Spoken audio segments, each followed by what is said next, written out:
In this video, I'll be showing you step by step how to connect your GatesFX account to Tradelocker. It is super easy to do.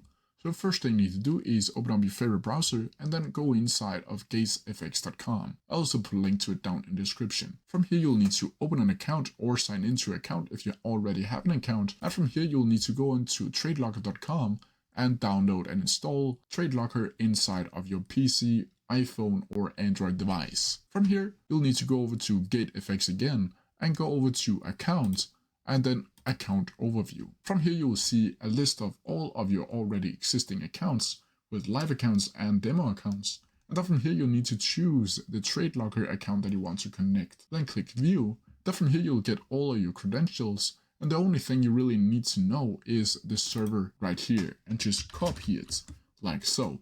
From here, you'll need to open up Tradelocker like so.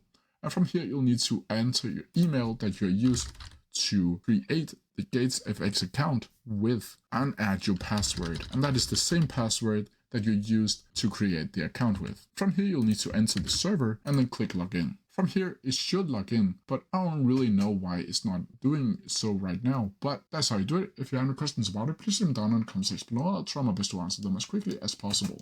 See ya!